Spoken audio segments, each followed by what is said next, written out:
Welcome to the show. I'm Jordan Harbinger. On the Jordan Harbinger Show, we decode the stories, secrets, and skills of the world's most fascinating people.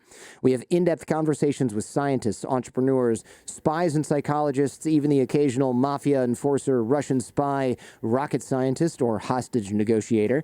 And each episode turns our guests' wisdom into practical advice that you can use to build a deeper understanding of how the world works and become a better thinker. If you're new to the show or you're looking for a way to tell your friends about it, I suggest our episode starter packs. These are collections of some of our favorite episodes organized by topic that'll help new listeners get a taste of everything that we do here on the show. Topics like persuasion and influence, disinformation and cyber warfare, crime and cults, and more. Just visit jordanharbinger.com/start or search for us in your Spotify app to get started.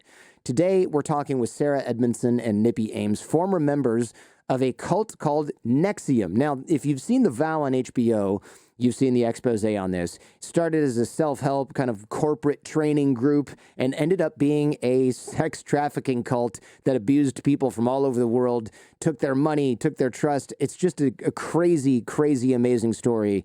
We're going to hear stories from the inside and how somebody who should know better, in theory, gets roped into and stays in a harmful and abusive, coercive cult. Really a fascinating conversation with two people who've done a lot of thinking about this and a fascinating inside look at one of America's most famous cults. And I co-hosted this one with none other than Gabe Mizrahi. So we have two hosts and two guests. Why not? Kind of a different format for us here today. Here we go with Sarah and Nippy.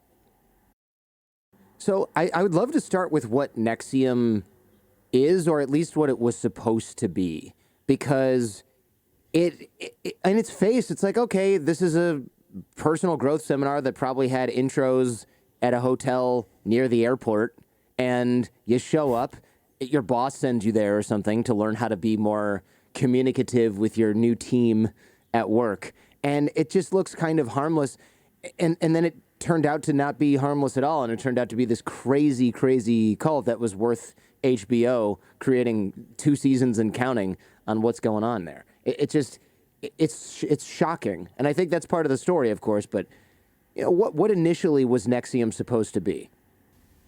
It's a great way to ask it. There's what we thought it was, and then what it turned out to be. And what we thought it was, what we were signing up for, was a personal and professional development program. Had I met you at a coffee shop or wherever, I would find out what you were working on in your life, what your goals were, and what was stopping you from getting there. Usually it was some emotional thing, like you got angry at people or couldn't follow through on your goals or had limiting beliefs about yourself or your self-esteem. And I would ask if it'd be worth $2,000 to fix that limitation for 5 days. And if it was, I'd help you get into a program. And that's what it was. It helped me so much in my life that I was such a zealous promoter of it that, you know, when I met people, it was a really easy pitch. It was spend 5 days, look at your life, upgrade your software, apply it to your life, achieve your goals. Easy. And in some ways, I still think most of the 5-day was that if you didn't continue. I've since learned that there was lots of things in that initial training that hooked people in and could be really abusive if used by people with that intent. But for the most part, people came and took trainings. All the things you said, better communication, higher self-esteem, working through what we called disintegration. So areas that you felt limited in. Maybe you had conflicting beliefs around things like money. Like, I want to earn money, but I also think it's the root of all evil. Like, that's a really common thing that a lot of people have. We found, wouldn't you say, Nip? Growing up in NXIVM, we found there's a lot of common things that people would struggle with. Which I think was the intent of the curriculum. Find things that we can all kind of agree upon that we struggle with and have a curriculum and deep discussions around them, and then provide kind of a working answer. Right, okay. And there's nothing wrong with that on its face. And that's one of the reasons that this is so interesting. And I'll get into this a little bit later, but I'm watching The Vow on HBO, right? And I'm watching this terrible cult, and I followed the news, and I know how it ends. And yet I hear Nancy Salzman, who's one of the chief creators of the curriculum, or the chief and I'm like, this is so interesting. I should totally take this class. Wait a minute. No, they're in prison now. Hold on. Get a grip, Jordan. This is not what these are not the droids you're looking for, right? This is not the thing. Because it turned out to be, like many self-help groups, it had this dark underbelly. It's funny, a long time ago, I wanted to take what was it called? Landmark. And people were like, it's a cult. And then other people were like, it's fine. I took it 3 years ago. I sort of remember some of it. It was kind of useful. The end. And other people are like, I've been in it for 5 years and my brain is, I can't even talk like a normal human because all that comes out is landmark words. And I'm thinking like, okay, there's clearly a level where you go in and you come out and it's fine, which is where most people went with NXIVM. They took the course, it helped them a little bit, and they left. They never came back, and they were like, oh, that was kind of fun. I sort of remember it. I think it helped me with XYZ.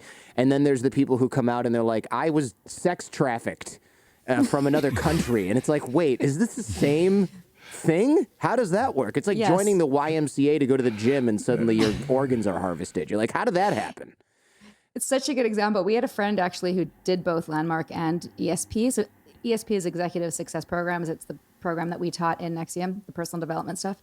And she said, with all of it, it's like if you take the tools and put them in your life, you're fine. But if you make the tools your life is when it becomes a problem. And I see that with both Landmark students and NXIVM students, the people that went up the straight path, the people that became coaches in Landmark and devoted all their time unpaid, same problem. In fact, I have to be careful because Landmark is incredibly litigious. They Why we are. haven't yet done an episode on them. We sometimes refer to them as Schmadmark. So that Right, something. We don't get Wait, I sued? didn't say landmark. I should schmandmark. It's totally different. If you see a similarity there, that's on you. Yeah. exactly.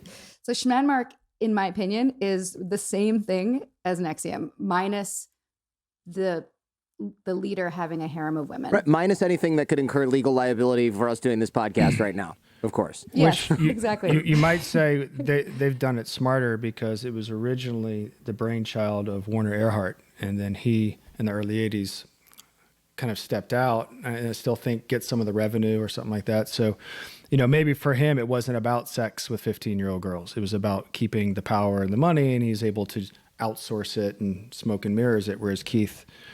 He needed to be the vanguard. Sure. Yeah, he had his own vices and couldn't temper them. So for people who are obviously. like, who's Keith? What are these names? I don't know who basically any sort of self-help seminar, these names are people that have started these seminars. If you don't know the names, it doesn't really matter. But Keith Raniere, is it Raniere or Raniere? Raniere. Raniere, okay. Yeah. Yeah, you We never call him know. Alan, but that's okay. You can call him Keith. Sure. Well, we Did you call say him Alan? Vanguard. Did you say Alan? Alan's his middle name, and we just Keith. A couple of people who have left have been like, we're done using his name. We're going to go with his name. Got it, okay. Got it. So yeah. he- it's like we he got on who board shall with not be it. named. It's like Yeah, a it's Yes. Voldemort. like Okay, Voldemort. got it. Voldemort. And, Which we, I- and we're, not we, supposed to, it wasn't our idea. Yeah. We just got on board with it. Fine. What this guy is now, he's in, spoiler alert, he's in prison for a long time, lost his appeal. We can talk about that in a little bit, but he's the leader and one of the founders of NXIVM, which was the cult. Nancy Salzman, as I mentioned earlier, was the designer of the curriculum. And you have some other notable names. Allison Mack, who was on Smallville. She's an actress, was an actress. And Claire Bronfman, who is the heir to, I always get this Seagram's. wrong, Seagram's Liquor? Seagram's. Yeah. Yeah. Yeah. So she's, So her father is Edgar Bronfman Jr., who's head of the Hillel House and Big time baller. big time baller. So Yeah, his- hundreds of millions of Yeah, dollars. right. Yes. Yes. In- Yeah. in- He pulls levers. He pulls levers. Yeah, that's one Yeah. thing that was surprising about this too. If my daughter's in a cult and I'm a billionaire, you think I've got people who can research this, who can take this whole organization down because I am basically a billionaire with unlimited amounts of power, and yet he still couldn't. He either didn't pay attention early enough, or he tried. But it looks like he tried, and He that tried says in his something about your way. power. I think he tried in his way, but was limited. He apparently he's behind the first big article that was written against him, the Forbes article that came out back when they were this tiny little group. So it seemed that maybe he had something to do with that, but we don't. That's just what we were told when we were in it, and we were told so many lies. Right. We don't really know Which end is what's up. what anymore. Yeah, so Claire Bronfman, her dad, the wealthy liquor magnate, possibly the guy who ended up writing or having a big expose written in Forbes about NXIVM. It's a very interesting set of circumstances that all came together to make this. Keith got lucky and NXIVM got lucky so many times, but let's back up the truck here because we're Yes. probably Yeah. confusing everyone, and we'll probably have to edit some of that out for clarity, but whatever. So what does NXIVM mean? It actually sounds like the name of a medication. It is. There's a heartburn medication. It is. Oh, it N- is. Oh, okay. I was like, it just NEXIUM. sounds so Yeah, like if talk to your doctor about Nexium. If you're in a sex trafficking cult, stop using Nexium immediately. It's so it is a medication. It's okay. a made-up word. Yeah, it's a made-up word. NXIVM is made up. We do know, we've since learned that every name that he came up for each company is his own kind of little inside joke for himself. DOS, which came later, and we'll get to that, is the first computer program. That's software. what came up. Right? That's what came up Yeah. for me. The first computer, like the text-based before Windows computer and that operating was system. his era when he would have learned in the, what is it, like early Yeah, to mid 80s. 80s. I don't know my computer history, but GNAS, same thing. That's the women's program that comes from the root word GYN, like gynecological. So it's like of the woman. And Nexium apparently it comes Place from of learning. well, we were told it was place was of told learning that. in Latin or Greek or whatever, but it's actually from the root word, which means debt bondage. The debt bondage that happened in Roman times. Oh, So wonderful. Yeah. Bonnie found that out when, So I think that was Wow. his way of being like, yes, I'm going to lock you down forever and create dependency, and you won't even know it, and you think you're free, but you're not. It's so on the nose. It reminds me of, those conspiracy theorists that say, look, if you look really closely here, all these Illuminati super powerful people are leaving clues. And it's like, if they're that powerful, they're not putting a clue in a painting for some idiot who lives in his mom's basement to find. And yet Keith Raniere's like, you know what? I'm going to make this really obvious during trial and put evidence everywhere that only I understand and that somebody who has Google can find out later on and make me look really bad. And also save all my text messages with my slaves about all So- the bad things Film I'm it. going to do. Funny you bring that up because when I was looking at the trial here, they said, we got his WhatsApp messages. And I was like, crap, the law enforcement can get WhatsApp messages? I thought they were all encrypted. And then 2 seconds later, the narrator's like, that's what he gets for saving all of, or the prosecutor says, that's for some reason he saved all of his text messages. And I'm just thinking like, oh, what are you doing? You're using an encrypted chat app and you're like, let me just make a record of all this in plain text for the FBI later on. That's what I need to do. Well, Kind he of saved amazing. everything. Everything was filmed. Every single thing was filmed. And this was not in the vow. So just to give you an extent of it, if he went on stage and did a forum, which is him speaking word salad for 2 to 4 hours, he would have about 10 people in the audience with a clipboard marking down with a stopwatch. Oh, at 10:42, Keith told a joke about flatulence. At 16, he made a statement, like basically gathering all the quotes in different categories, and that would all be documented so that they could one day make a library of his genius. This is why there was so much footage and so much audio, because everything was recorded. So the vow, for people who haven't seen it, there's tons of footage and you think, what is all this about? How did they get this amazing insight into this? And the reason is because this narcissistic cult leader wanted everything documented. And he even says, one day, they might think we did something wrong and then they'll watch the footage and they'll realize we didn't. It's like, that's not what happened, actually. What happened is there's a shitload of evidence for you being a narcissistic cult leader, and it's all in HD and well I mean, lit. he should be credited. No. He should be credited But as a case study. co-creator Not of the to jump to documentary. the end, you do know that there are It's a case people study. who are still loyal, saying that was all planted, and it's all been tampered with, and he is good. And yet, It's like, hey man, there's a lot of stuff in there that probably didn't even make it into the vow that was probably used in court. For sure. Because For sure. it's just was- amazing. it's amazing. It's amazing how, like, when we came forward with what we knew, it was like a tenth, not even like a 2% of what came out in court. Like, what we knew was one thing, and then that was the tip of the iceberg, which was Yeah, we weren't their Whole other problem after a while. Yeah. Initially, we were their biggest problem, and then once we kind of broke the dam, like Right, because you we two were the initial, or some of the initial whistleblowers, and then once the prosecutor started digging and found all that stuff, it was like, thank you for your service. I think we're okay here. We got plenty of stuff It was to chew on. actually just like that. It was actually just like that. Sarah had just had our second child, and they were like, because we thought she was going to have to testify because we got dragged into this thing. And it turned out it was like, We'll call you if we need you, but we have There's plenty here. We have a freight train full of incriminating text messages and In fact, footage. if you want to help, you can help us unload the footage. Right, you carry some boxes because we have a lot of tape.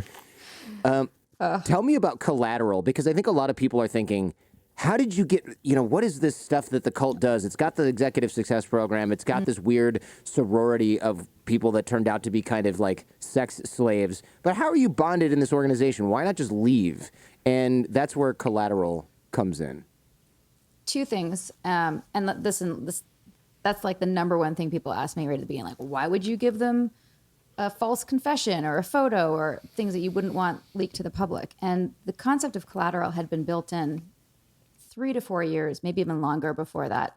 Keith was so brilliant at the long game, and say brilliant like sociopathically brilliant. Yeah. Knowing that he had to like plant seeds and build and build and build.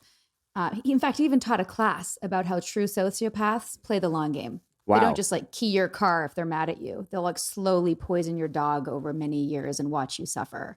So Collateral is, I think, a good example of that. We'd been doing it for years as a practice in terms of putting something down as a weight for your word. Like, I say that I'm going to go to the gym, and if I don't, I'm giving you this collateral, Nippy. I give you permission to give $500 to charity or whatever. Like, there is something that you'd place, like the same thing collateral is used to purchase a home or any big asset, right?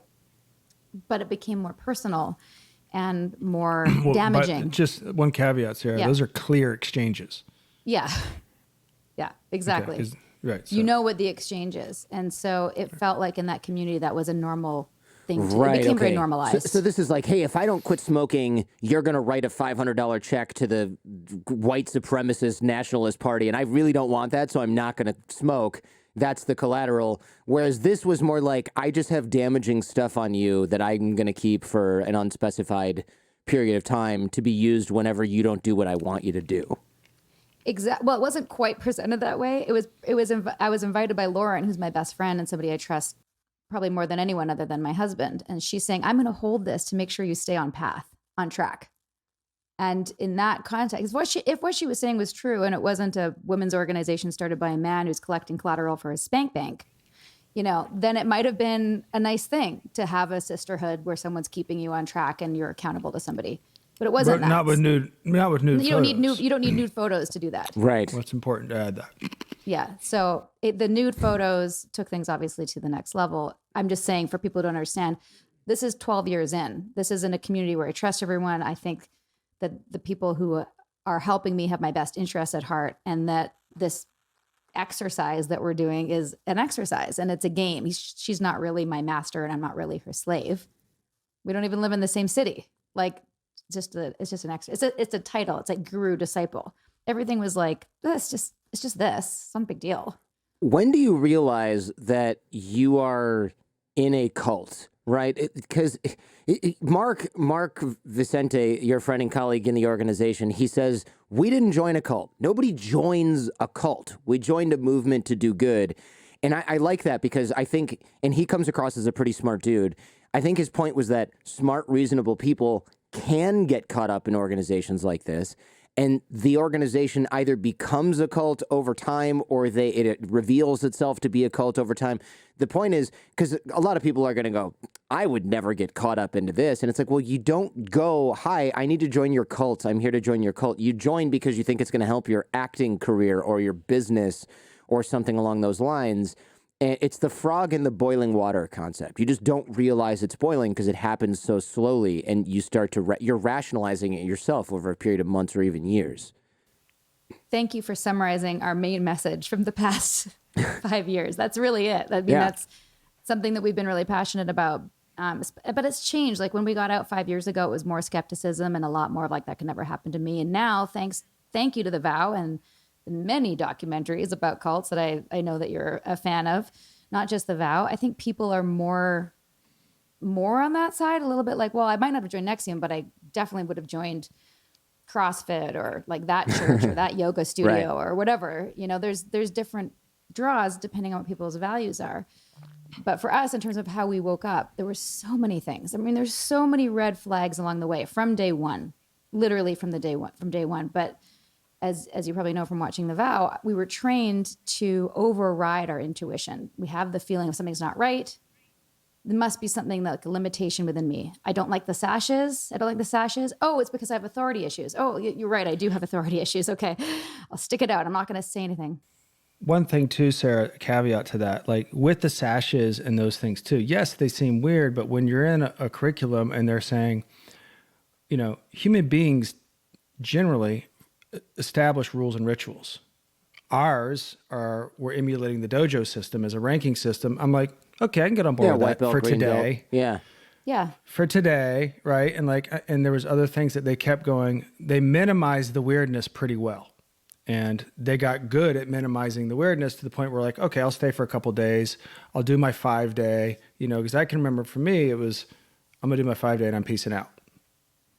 Right. And then over time, I took a class here and there, and it was a slow kind of burn, if that's right, to your point, to the frog in the water. Sorry, Sarah. I thought it was good to get people to understand the good of why you would stay. Yeah. Yeah. And Right. the example they also gave was like when you go to someone's house and they take off their shoes at the house, like you take your shoes off. Mm-hmm.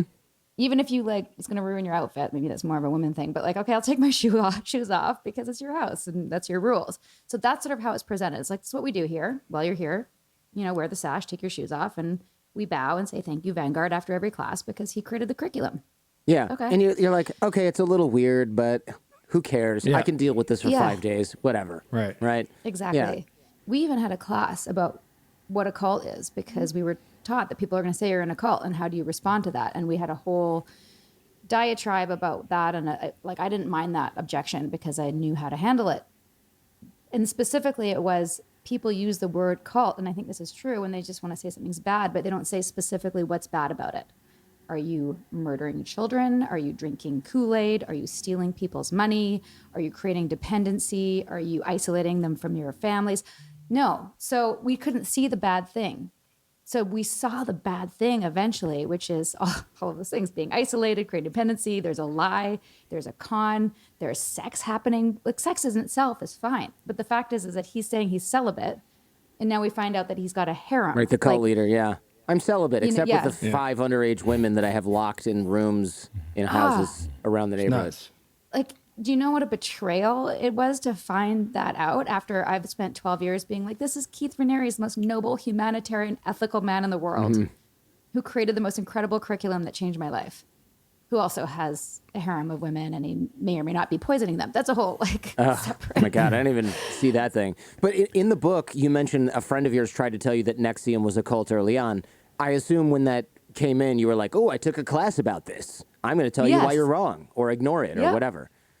Yeah, I was like, I get it. I'm like, if I didn't know what we were teaching and just looking at it from the outside, I think it was a cult too. And maybe it is a cult, but it's a cult of happy, successful people. And, that's a cult I can get behind, right? Yeah. Yes. Well, I mean, look, it's so interesting. In season 2 of The Vow, Nancy really grapples with the paradox of NXIVM looking back, that a lot of what the organization taught, the core curriculum, outside of the horrible, dark stuff Keith was doing, that material was still possibly good and valuable and maybe designed to help people. And I'm sure she was somewhat biased because she created the program. But as she comes to terms with how bad Keith really was, she starts to ask herself, like, was the curriculum actually good? Or did Keith just create the good or have me create the good in order to justify or enable the bad? I found that so interesting, whether the teachings of NXIVM are still useful in some way, or if they were, corrupted and manipulated to serve Keith's agenda. What's your take on that? I would say because the curriculum never opened itself up to standard practices where we have in our society agreed upon these are standards you should meet and all that stuff, we're never going to know. We do know that it was stolen from a lot of different places. Sarah and I have subsequently gone out and find books. I think Marty Lefkoe, is that the Marty Lefkoe method? Lefkoe is a method that we think he stole the EM He tech ripped from.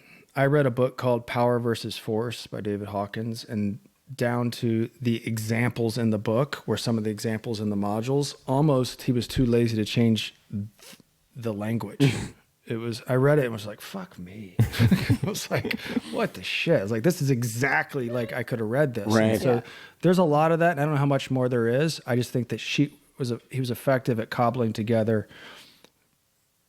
basic, self-help stuff, putting it into packages that were pretty digestible so people could have some shifts, and then had to keep the gig going. And Nancy was more than willing to do it. knowing what she knew. So anyway, go ahead. Just to add to that, and I agree with Nippy, we don't really know, but the jury's out. Like there's people in Nexium who are like, fuck all this, baby, throw the baby out, got to start again. I spent 12 years there. Nippy in and out for 16. I didn't want to do that. And I did get a lot of value. I just had to find out where it came from originally. So I don't have to say, thank you, Vanguard, after, Right. you know, being more productive with my time or communicating better, or lots of things that I learned were not from him. Sure. And I do think if you pull all these things, and also Scientology, which is actually from like other things, like the good parts, there's good parts in all of these things. Otherwise, why would people stay? Sure. It doesn't justify staying. It just, you have to understand why people would even join. There has to be good tools. And most of the good tools, like you can find in books and other leaders that are not culty. Yeah, they're sort of universal and ancient. I mean, some of this stuff is in Yes, so many ancient. other texts. I mean, do you guys ever find yourself still using Nexium techniques? And do you ever like turn to each Yes. other when you get into a fight and you're like, babe, let's EM that, like talk about that? We actually joke about it a lot. Do you? Like, we Yeah. use the language in a jokey. She'll get mad at me and I'll be like, that's your life issue. Yeah. Maybe we need to go visit Keith in prison and hash this one out between the bulletproof glass or whatever you have in the prison. Towards the end of the book, you describe a very emotional scene, having lunch with your parents after you made it out. And your mom says she feels like she got her daughter back. And you ask her why she never tried to pull you out of Nexium. And she says, because it was your life. I didn't want to lose you. My connection with you was always the most important thing. And I wonder do you think this is why many family members don't try harder to get their loved ones out of cults? Because they know that, I mean, we've done shows on cults before. One of the primary defensive measures cults take is isolating cult members from people who either aren't in the cult or say negative things about the cult. And I think a lot of parents realize this. And if they don't realize it, they realize it pretty quickly when they say, hey, we think you're in a cult, and you start chanting or singing something on the phone like the Moonies were instructed to do, where they were instructed to do these chants and say, like, you're not my real father, or whatever it is. I mean, I think it makes a lot of sense. If my kid was in a cult, I'd be even more scared of pushing them away completely than I would be of them being in the cult itself, potentially. Yeah, I think she did the right thing. And we've subsequently instructed other family members. In fact, Nippy and I are in touch with family and friends of almost everybody who's still loyal, except for one person. And that's the advice It's a process. we give them, is like, stay close, give them a safe landing pad. Don't judge them, don't criticize them. If anything, ask loving questions. And I think my mom knew that. She's in the mental health profession. She didn't know the extent of what was happening, but she knew that he was a megalomaniac and that it was a problem for sure. I'd like to talk about some of the classic cult tactics that Keith used to keep people on the hook, sniffing out their vulnerabilities, leveraging them. One example is punishing people's natural responses and intuition. You sort of alluded to this earlier. The skepticism, retaining personal control, wanting to protect your body, framing things like resistance to a concept as defiance in order to make people compliant. I mean, it's sort of gaslighting with maybe a Yes. fancier label on it. Yeah. What else happened here? Because I think folks might be wondering, what does this guy say to you to keep you here or to wrap you up? It doesn't make any sense. I think one of the first things is creating the belief that we found the best thing, which creates an us versus them. So there was a sort of an internal righteousness, for as individuals, but as a collective. So the community that we came to love felt like they'd say things like, this is eventually like chosen family. So if anyone was criticizing, that created the isolation. They never said, there was never active, like, you can't talk to somebody, but it was more like, well, what does it mean if you're communicating with somebody who doesn't support what you do? Right. Okay. So then you almost come to the answer yourself, which is, it means Yes. I'm not committed. I've got one foot out, Right. or whatever. Right. It was always tacit instructions. It's like leading questions too, that kind of, they hold you hostage with your principles in a lot of ways. And they make, like a question like that will go, well, my highest value is X, Y, Z. Obviously I should do this. But I think it's also case by case. Like I remember initially with my family, I chose once or twice chose a Nexium event over seeing family. And I got a little pushback from that. And and I evaluated it and was like, you know what? This isn't more important to my family. So from that point on, I never let a NXIVM event take precedent over a family event. And that was my boundary. Which is probably why he stayed For orange. whatever reason. Yeah, for orange whatever sash. reason. I like my family more than the people that in the cult. Whereas And so I that was more obedient. That was, well, I wouldn't even Yeah. say I wasn't being obedient. I just decided, you know. They would have said that. Yeah, they would have said that. Yeah. They would have They said would try Nippy's being things to get me defiant. to stay. Yeah. They would try to get me to stay and do things and be like, well, what's your highest value? And I'd be like, my family. Sure. Yeah, and they're like, "Ooh, wrong answer," or they'd reframe Well, NXIVM as your and then family. I'd be like, right? I would be like, that's, yeah, it just, that didn't, that was solid in me, I guess.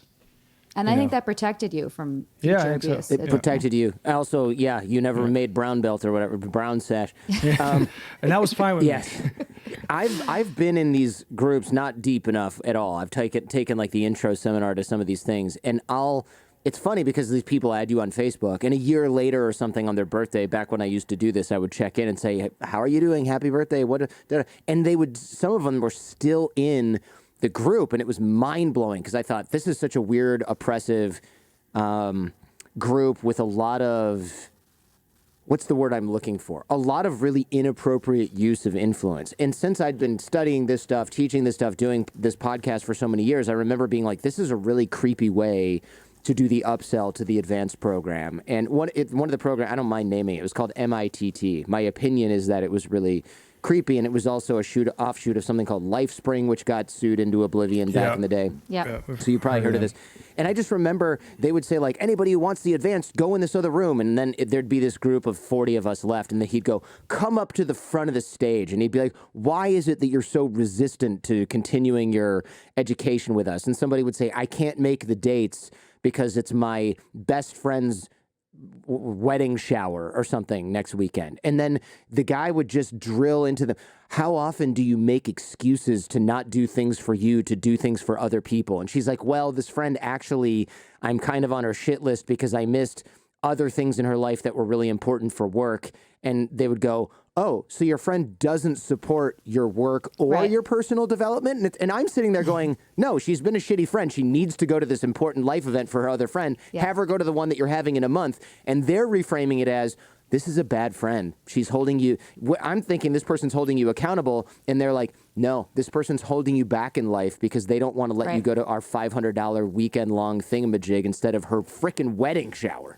Right. And Jordan, you just described the exact conversation I had 2 years in, and I didn't go to my best friend's wedding because of Vanguard Week. I was going to leave early. And then they were like, why would you leave early for someone who doesn't support your values? Right. And it's like, Is she taking trainings with you? Why would you go there? You know, same thing. To me, it's crazy, but when you're in the room, and they had this poor woman, of course, she's standing up because he's making her stand. Everyone's staring at her. So she's got all this social pressure.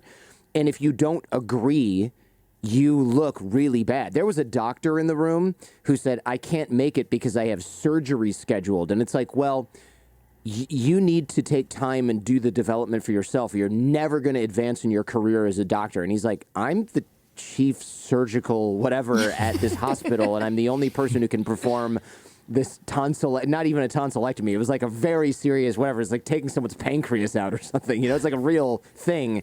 And they just kept making this guy look like crap, and they finally were like, you're uncoachable. And he's like, fine, I'm uncoachable, but I have to do this. I'm saving someone's life here. And he walked out. And I remember thinking, like, that guy has the right idea.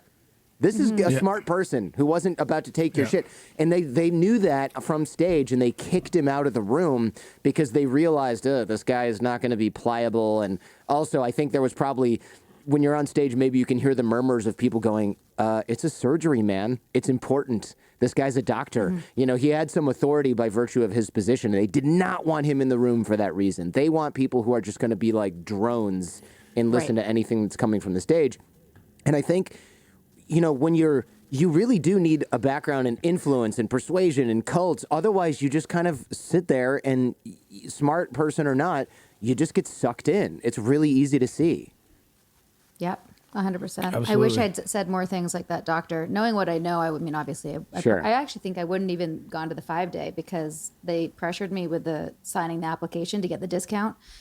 And I think I would have said, actually, I feel pressured and I feel like you're using scarcity mentality to get me to commit. And if this is really great, it'll be here when I'm ready. So thanks. But I didn't know that. Right. But it's so interesting because in the book, Sarah, you talk about struggling to engage with one of your early trainings where you guys had to write a personal mission statement or something like that, and you broke into a sweat, and you say that you struggled to face your personal flaws, and you were kind of jarred, I think, by some of the stuff you were confronting about yourself. But as it turns out, the NXIVM coaches, you said, were looking for your reaction. In their eyes, your sensitivity or your resistance to the curriculum actually strengthened your potential as a candidate for being a lifer in ESP, according to them. This is a fascinating paradox, this idea that like your healthy resistance to a curriculum that was ultimately it was questionable was actually an asset. What did they mean by that? Did they mean that you were an easier mark because you were a thinking person? Or were they trying to lower your guard by saying that your skepticism meant that somehow you would go further in the organization? You know, I don't really know. That there's answers that are still out there that I'm still figuring out.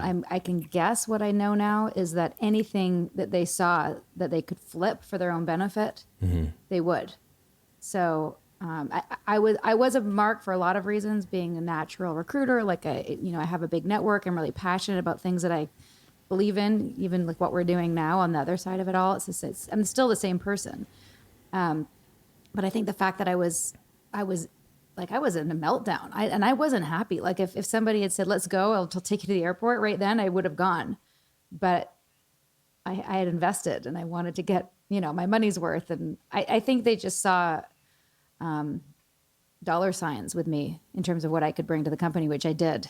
And anything I presented, they'd tell me why I was great. Like they made me very special. Yeah. Got it. So they saw the skepticism that like that surgeon at that event might have had, and they maybe were threatened by it or concerned about it, but anything that they could use to keep you guys in, they would use. So that just became an asset and they just flipped. Okay, got it. I definitely saw them doing what they did with that surgeon. If people were super resistant to the sashes and they refused to wear them, for example, they'd ask them to leave. Like they just weeded out the people who were not compliant right from day one. Also, like there's an assumptive manipulation that goes on there that Sarah's going to continue. So they say, oh, your XYZ will allow you to be a great recruiter and you can build a center here. So they're creating the hope. It'd be like me saying your smooth voice will make you a great head trainer. So I'm getting you to picture yourself as a head trainer, and I'm planting the idea, and like it's all this cultivating kind of mentality they have to get people right. Yeah, dangling like the carrot of whatever's important for that person. And based on what I listed about your values, let's say I know you're ambitious to make money, but like you can make a lot of money as a head trainer. Just little impassing things. That's interesting because that leads to my next question, which is how do you think teachers and leaders or these cult leaders figure out which of these techniques to use on which people? How do they know, okay, I need to dangle the carrot of, Gabriel, a lot of powerful Hollywood people, they're in these classes. I mean, that's what Scientology does in some ways, right? They're like, Tom Cruise is always hanging out at the Celebrity Center. Why don't you go to this class there? And you're going to meet a ton of powerful people. And meanwhile, you're like a 26-year-old screenwriter who works at a gym folding towels. And you're like, this is my big break. Okay, the Scientology stuff might be a little weird, but what if I go there and I run into Tom Cruise and all these other important people that can make it happen for me, which they're saying happens. Like they're keeping it in the family. I need to be in the family. Let me just fake it till I make it, and then I'll be a rich Hollywood person, and I won't care that I spent 30 grand on auditing alien ghosts or whatever out of my body. Yeah. Because he knew. Yes. How do they figure out which techniques to work to use on who? Are you writing down things that they we wrote use? down our goals. But I'll say this. I don't know that everyone was like if you came into a training, Jordan, I wouldn't be like, how are we going to dangle Jordan? Whatever. Well, you weren't the manipulator, though. Yeah. You were a good person. That's what I'm saying. That's what I'm saying. So I don't know how rampant that was, except I think it was Keith doing it and Keith getting the flying monkeys to go out and get the information he was trying to elicit. So he was basically outsourcing his manipulation a little bit. Like, for instance, I did it for like 2 years, and then I pieced out because I didn't really see anyone in the organization I looked up to. I was like, there's no one in this organization that is thriving in their world. This is 2002, whatever. It was brand new. And they were trying to coach me. And I was, I had structure. I was going to classes. I was doing my thing. And acting is something you need to create your own structure to start having measurements. And I got what I needed from the organization. And cut to, I get cast in something in LA. I meet Mark Vicente, who had taken a training at that point. And then in 2006, they invite me back to come work on a film that I was going to be in with some other people. And it's going into pre-production. And they moved me from Los Angeles, paid for everything, which is kind of rare in the organization. They didn't do stuff like this. Moved my car, moved my life. They're paying for my food and everything while I was there for that fall. Film never happens, but I'm back in the community. Oh, tricky.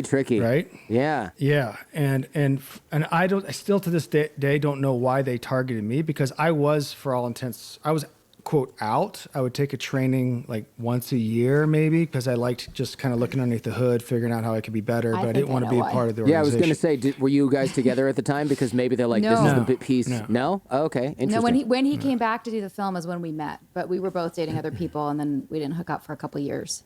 But in that, I think they brought him back because he's a good like, there's so many women in the company, and I think having a handsome dude, like an alpha male who can like stand up in front of a room and be like, yeah, this helped me in my life. That's good. You need people on the outside to be the face of it. So I think Nippy's maybe, but there was no guarantee I was going to come back and do that. I could. I think that's why they paid for you. They had a plan. For Yeah, Nippy, alpha male, square jaw, perfect example of Nexium Devastating. technology. Devastating good looks. Look at this guy bringing the fire.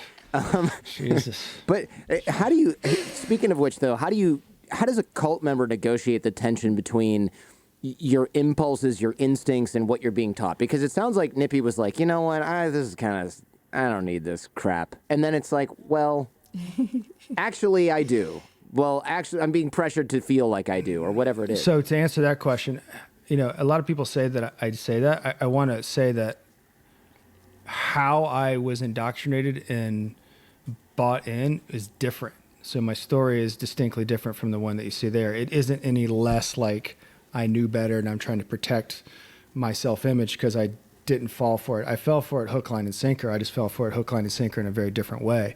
And the one that I found I related to the most was in Yanni Lalich's book, Take Back Your Life, where it talks about moral injury. And I was very bought into the notion that we were making an impact in getting people to think critically about things and in ways that I felt like world leaders needed to. So I was very kind of altruistic, self-righteous at times, perhaps, about what I thought we were doing. We were never doing that, right? So I think it's the moral injury example in the book, I think she cites how a soldier goes over to another country thinking they're fighting for peace and freedom and finding out that it's a totally different story, and they feel that their principles were used against them to accelerate a clandestine agenda. And that's very much how I felt when I found out what was going on. And that moral injury was the thing that I felt like I had to tend to the most when I reconciled what had happened. So it's different in the traditional sense, and I really want to pay attention to like me trying to minimize that I wasn't conned. It was just, I want to emphasize it was different. Because I think that's where the knowledge is. And I think that's where people can get the wisdom out of something like this. One of the core concepts of Nexium is the idea of an inner deficiency, which is basically some specific void within each member. So for Sarah, it looked like the idea was there's something fundamentally wrong with me. And in your view, at least according to some of the things you said before, the belief made you uptight and made you judgmental. There's also this desire to be liked by people, which you'd said drove pretty much everything in your life. What does the organization do with these inner deficiencies? And the second part of this is, are these inner deficiencies real, or are they manufactured / magnified by the organization to get their hooks in and keep them there? Great question. I think this is actually where ESP or Nexium is very much aligned with Schmandmark and things like that, is that they have to like create a problem within you that you believe is a real problem, and then you want to fix it, and then they present the path to fixing it, and you buy in. We bought in that this is the path and the only way. So they can't pull that completely out of thin air in terms of a completely made up problem. I did want people to like me. I don't know. Now I don't really see that as like a major problem. It's like it's a very normal thing that people want to be liked and belong and feel appreciated and validated. Maybe there's like healthier levels versus not healthy levels. But ultimately, I think that's what he did with everyone across the board. We spent way too much time microscoping on feeling like shit about ourselves. And and then we're like, I feel like I'm an awful person. Like I do this and like I got to do a collateral so I don't do this. And you know, we were doing all these exercises and penances and persistencies. Persistencies were like daily commitments to like, you know, doing sit-ups or like working on your taxes or learning Spanish. We were just trying to be better and better and better and better. It's fine if you want to be better, but it's built on this belief that like you're not okay or you're broken or there's something wrong with you. So something wrong with you is, it's not completely manufactured, because I think many of us in life, whether you're in a cult or not, don't feel worthy or don't feel loved. And that's a very common challenge that people have to overcome in their lives, is to learn how to love themselves and not be looking externally. You know, do you like me? Do you like me? Do you love me? Do you appreciate me? Like that can be a problem. So I think one of the reasons NXIVM hooked so many people at a young age is that most 20-year-olds don't love themselves. They don't have a strong relationship with themselves. They don't have a solid sense of self-worth. I think that's a normal thing. But then they turned it into, oh, well, that's just your inner deficiency. Right? So to answer your question, both. It's a real thing, and then it's manufactured and highlighted in order to create a dependency and a hook for the whole path. Does that make sense? It does. And what's sort of insidious here is that everybody is going to have aspects of their personality that would attract them to a group like NXIVM. My sense is, okay, a lot of you guys are seekers. You're ambitious. You're curious. You're hungry for community, eager to grow, find more fulfillment. There's not a person listening right now who's like, I don't have any of those qualities, right? Everybody listening, certainly listening to a podcast like this has those, but all humans that have more than 2 brain cells to rub together have some combination of the qualities that I just mentioned. And all of those needs are legitimate. These are not personal flaws. These are qualities of really good people. And so an organization like NXIVM preys on those legitimate needs. And I'm wondering if you think there are other qualities or other needs that made you and the other victims of this cult vulnerable. For example, in season 2, you really do see Nancy Saltzman's personal, I say innocence, I don't mean like in the eyes of the law because she is in prison, or was, but the innocence, she was sheltered, really, it seems like, not just by Keith, but just maybe even as a kid. This is all happening under her nose, and here she is all huggy and everything, and it's like, does being sheltered make people vulnerable as well because they just don't know how manipulative people or evil people can be? You know, what's going on here? Listen, I can't speak totally for her, but theory that I put together from the Vow season 2 is that she talks about her mother called her a dummy. Yeah. So in that framework of deficiency, she doesn't feel smart. Mm-hmm. And Keith gave her a role that gave her a lot of clout as a leader and as a teacher. She was the prefect. She was the head of a school. And people look up to her and, you know, literally threw flowers at her and just showered her with I believe that there's a certain power that she got from that role. For sure. She was revered for being smart. She was revered, yeah. In fact, I probably revered her more than I revered Keith. Like, I had that relationship with her, and I think that she enjoyed that. And in those terms, that would have covered up the inner deficiency. Yeah. Right? Just like she would have, when I know that she said this about Nippy and I when we left, they said that when I got married to Nippy and had a baby, that covered up my inner deficiency. That's a crappy and thing to say. in those terms... Yeah, it's a terrible thing to say. It's a terrible thing to say. And in fact, I had so many EMs on my attachment to having children. Like, like they would drill you on like, why do you even want that? Throw into it as well, Jordan, that Nancy, in about 3 years of the organization starting, is having conversations with Edgar Bronfman, Stephen Cooper, who is the new CEO of Enron, the Health Security of Mexico. She's sitting down in a very short amount of time with some very powerful people as someone who's esteemed for their intelligence. Ended up meeting with the Dalai Lama. So all these things that are happening to Nancy that wouldn't have happened in her wildest dream, I think were intoxicating for her. Yeah, I can understand that. And to be fair, and I know I'm talking about somebody who led a cult, so I don't mean to hurt anyone's feelings here. She comes across as really brilliant, right? The curriculum looks cool. She's very well spoken. I can see how she really was somebody who meant to do well in the beginning, at least, and get sucked in here. Not that she's blameless or completely a victim of all this and didn't victimize anyone else. That's not for me to say,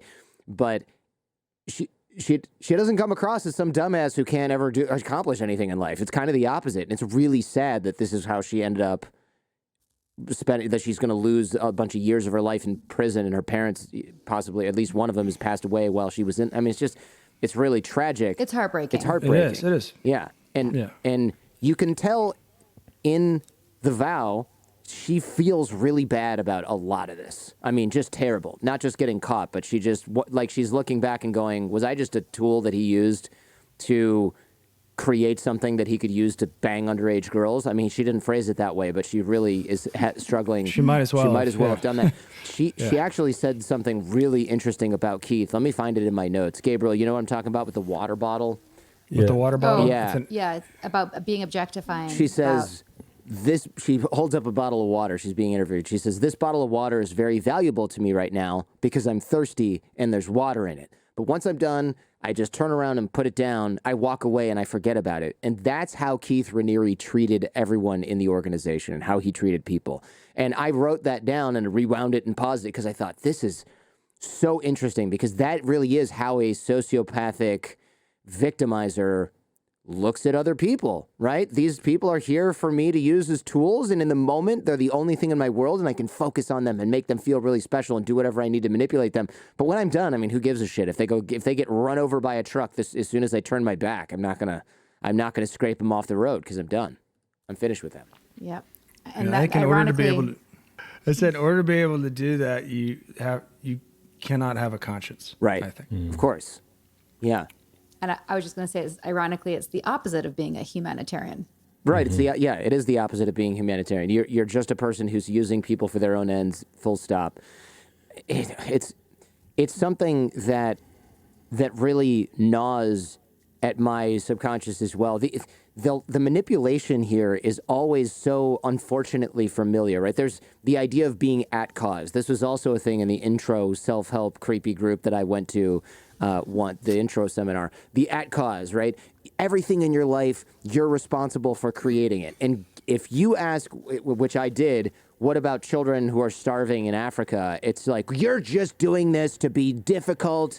And it's like, then I got kind of almost shunned and disciplined for asking, what about kids who get leukemia? Because they're like, you're just picking an example that's going to discredit the leader here and the message, and you're trying to find something wrong with it. And it's like, okay, so I found something legitimately that pokes a hole in what you're saying, and now I'm deliberately trying to disrupt the class with this example. It's like, wait a minute, though. If Jordan, if you had been in an Axiom class, it would have sounded more like, that's an interesting example, Jordan. Why do you feel the need to find a counterexample versus looking how this applies in your life? Yeah, that's basically what it was. Except they were angry. We were more gentle. We were more gentle with the gaslighting. We were like more subtle.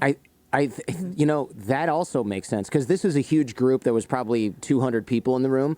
I think they almost wanted smaller. to get rid yours of. was. Yeah, my group. Yeah, so I think they wanted to get rid of. They were filtered. The first intro thing was probably get rid of anybody who's going to put up any sort of resistance and be difficult. Whereas with NXIVM later on, especially in the smaller classes, it's like, no. If you're going to pay $8,000 to be here for 2 weeks or whatever it is, we want to keep you in. So we're going to maybe kid glove you a little over here and try and make you fit. Whereas this was more like, all right, we're going to get 200 people in here. We want 150 people to sign up for the next thing, and 100 people from that to go on to the super expensive stuff. Everybody else can get the hell out of here. Anybody who complains about us staying here till 3 o'clock in the morning can go home. Anybody who's got to do surgery in the morning can go home. Anybody who's going to find a counterexample and, try to apply logic can get the hell out of here.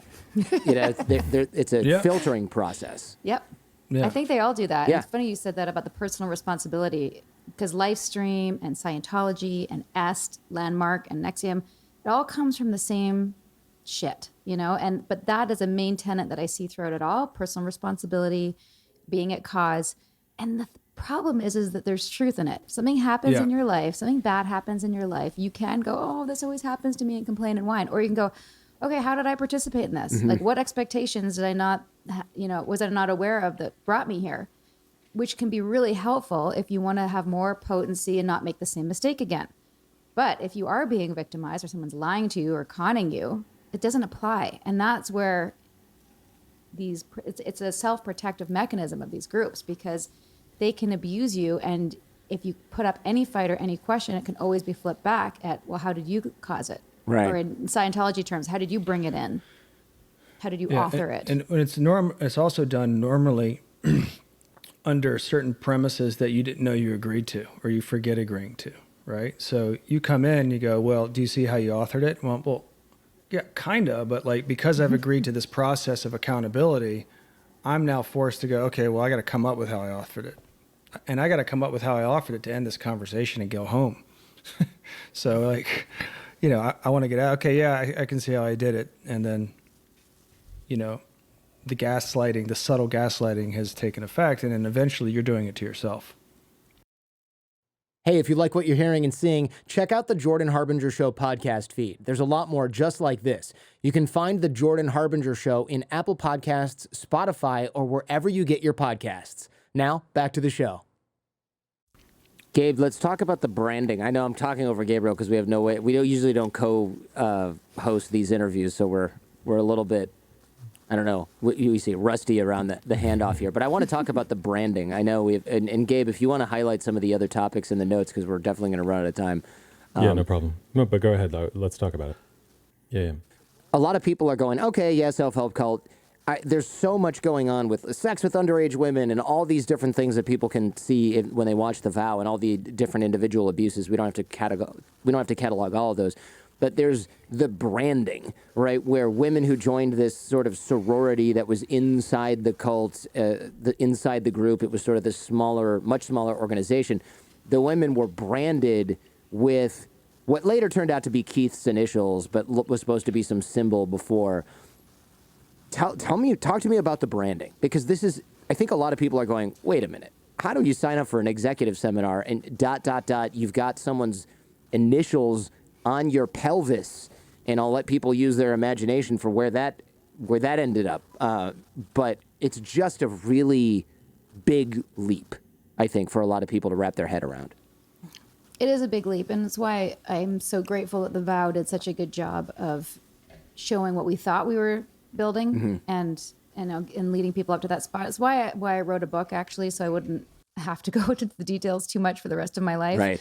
But I'll give you the cliff notes. And truthfully, it's partly also just my own self-protection. And when I go into the nitty-gritty and I actually put myself there, it can be still re-traumatizing. So I try to kind of stay surface with it. And, the tone of this pod is intelligent, but also lighthearted. Right? So, and Nippy and I laugh all the time, and I kind of have to. So that's my caveat, is that many things happened for me to agree for that to happen. And ultimately, there were step-by-step things that I agreed to: joining a secret women's group, having Lauren be my master, taking a vow of obedience. All, like I said earlier, it felt like an exercise.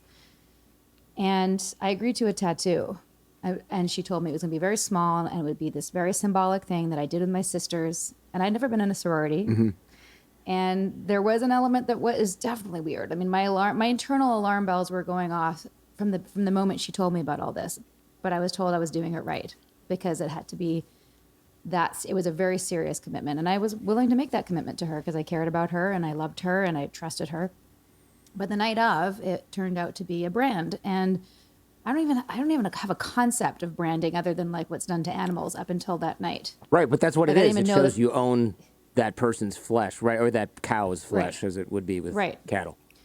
Which, by the way, was when I was telling people about it later, when I was trying to tell people about it in the organization, they were like, what do you mean branding? Like, that's what some farmers do to cattle to say that they owned the cattle. And they said, well, that's only that if you make it mean that.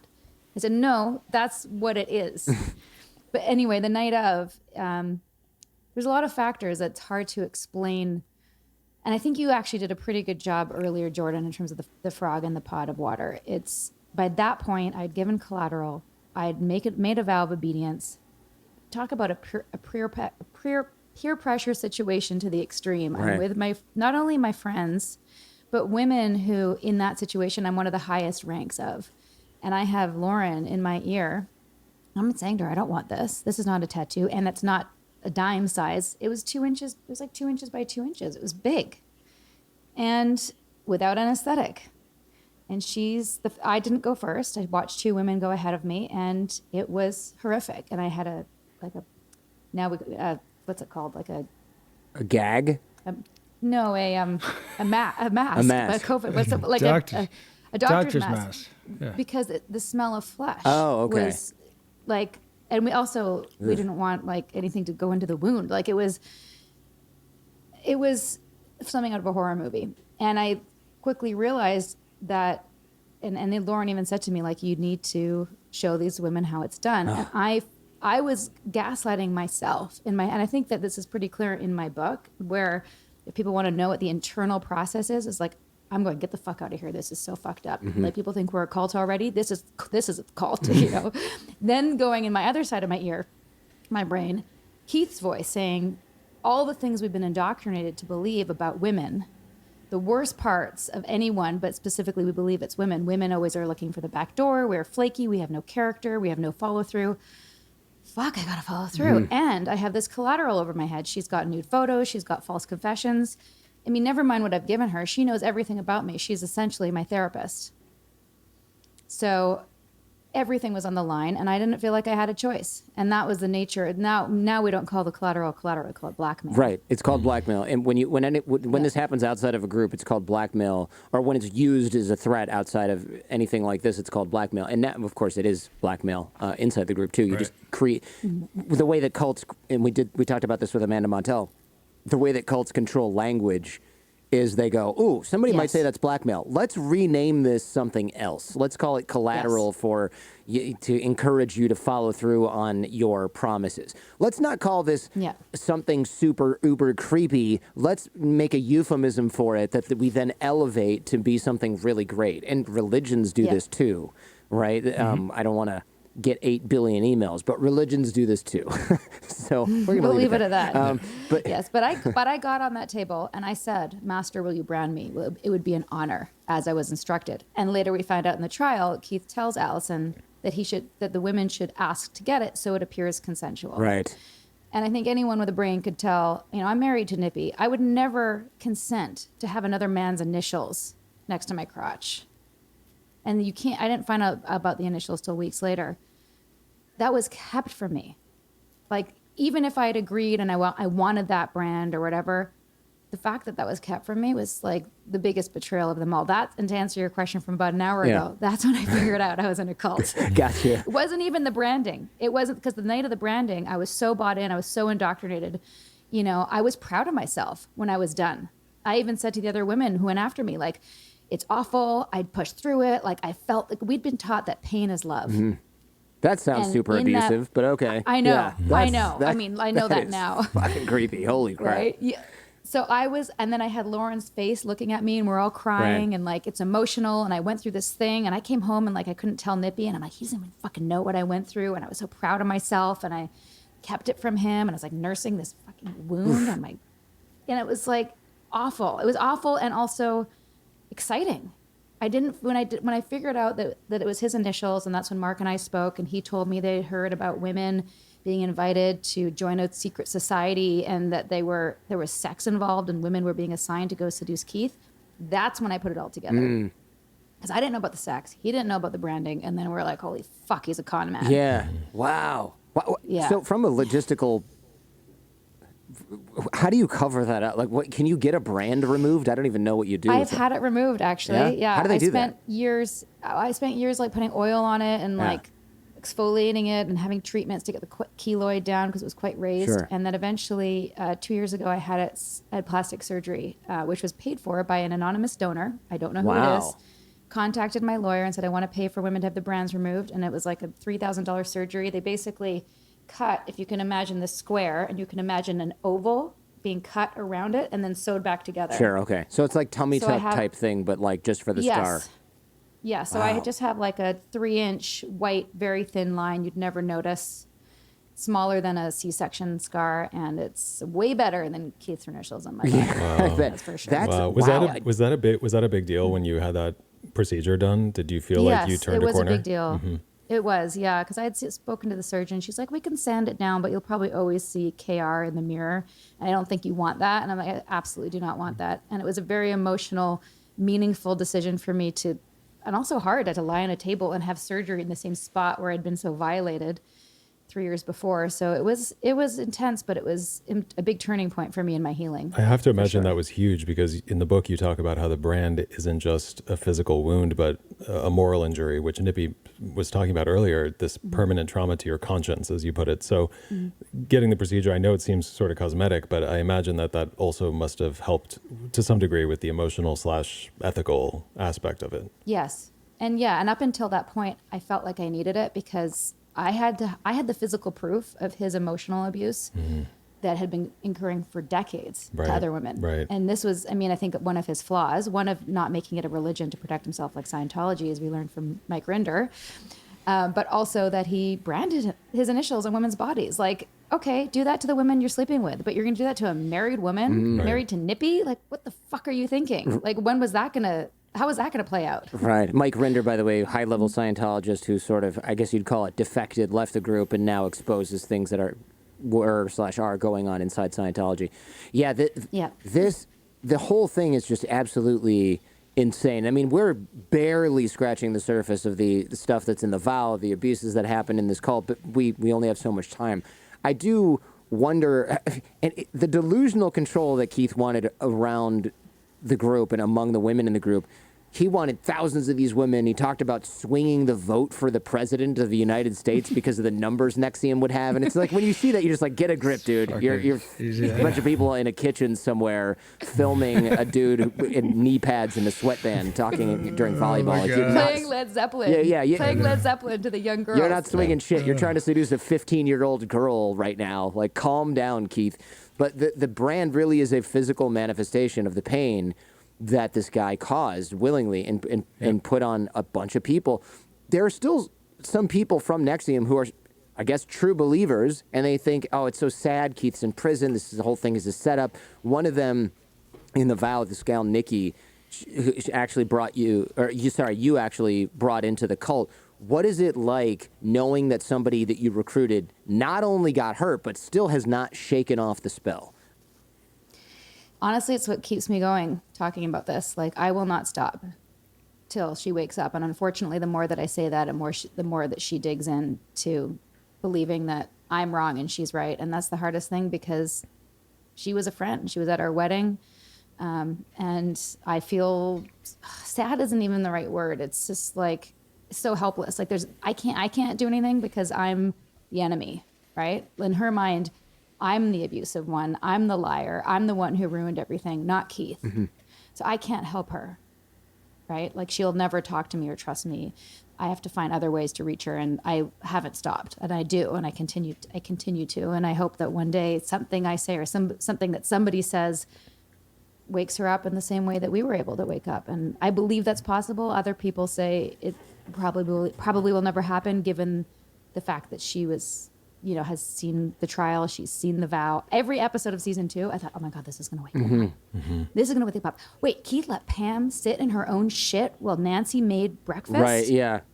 Of course that's not illegal, but that's awful. Right, this anecdote is about, there's a woman who's really, really sick. She's being taken care of. She had cancer, I believe, right? Is that what it was? Yes. And there's a scene in The Vow where Keith's like, oh, she had an accident. Oh, and Nancy goes, oh, I'll go help and I'll change it. And he's like, no, make breakfast, sit down and talk with me. And then they find out that she actually hadn't just sort of like wet her diaper or whatever.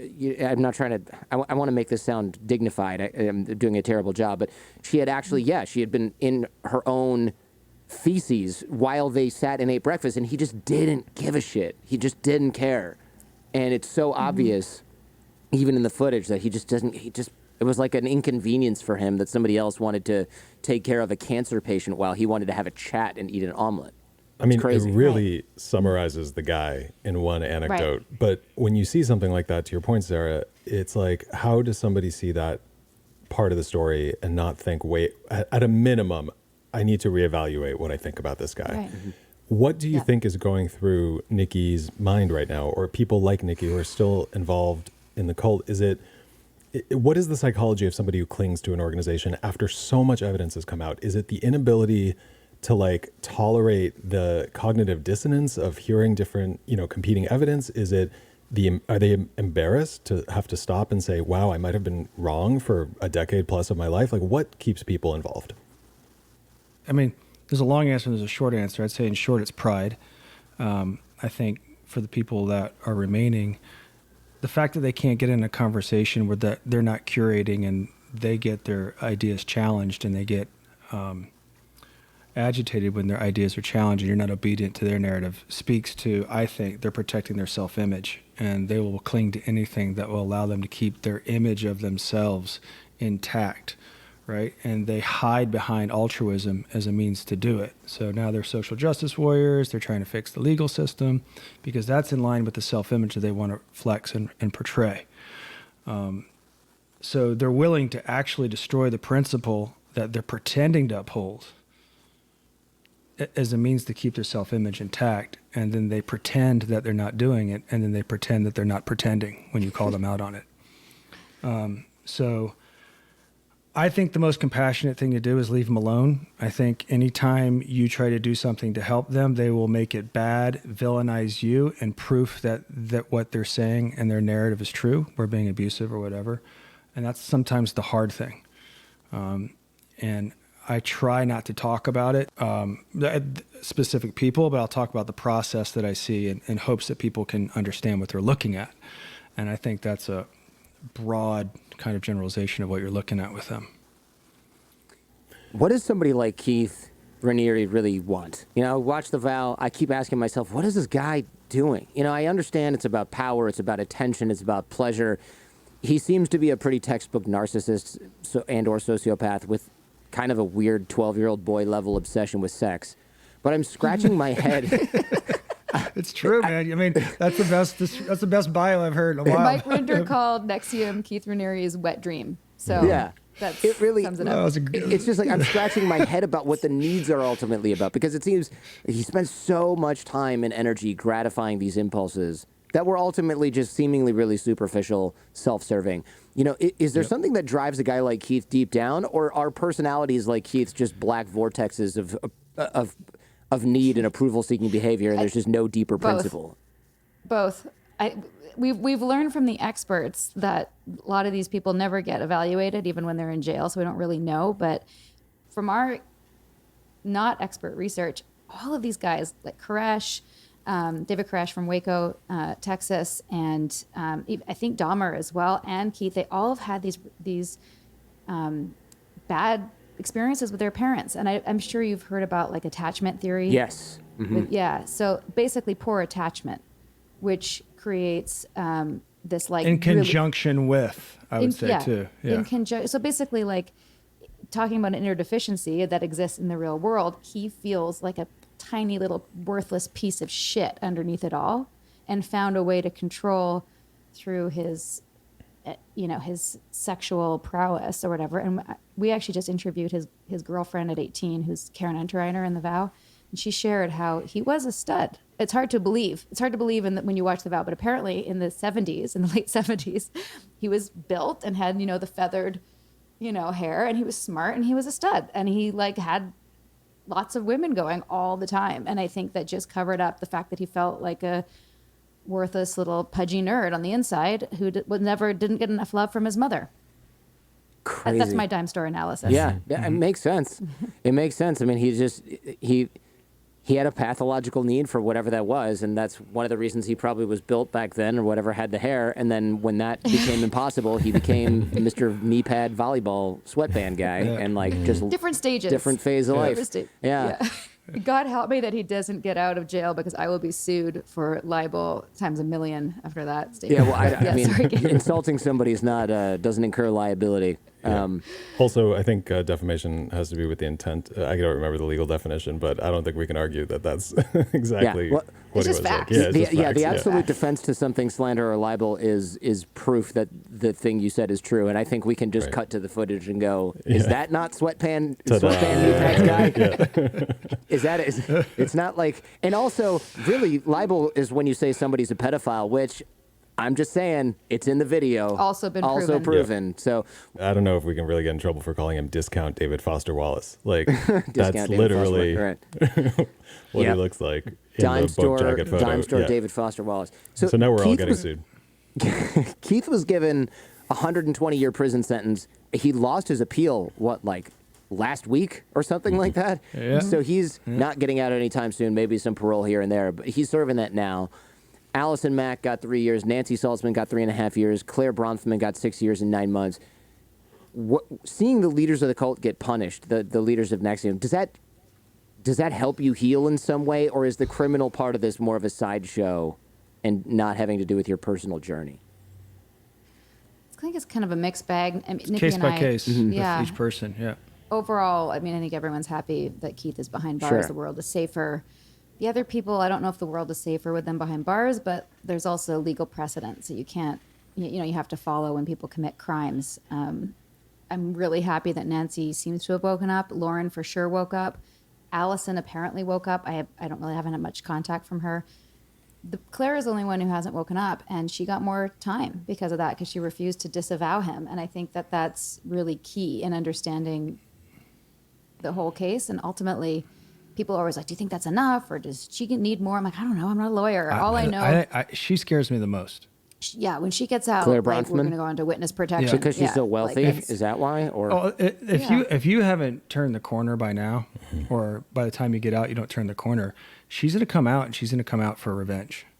I just know her, and I know how she was pointed in a certain direction, and I don't think she knows any other way. I believe that, and I know that she's going to have probation for 3 years, because this is something that's concerning to me, and I've asked our lawyers about it.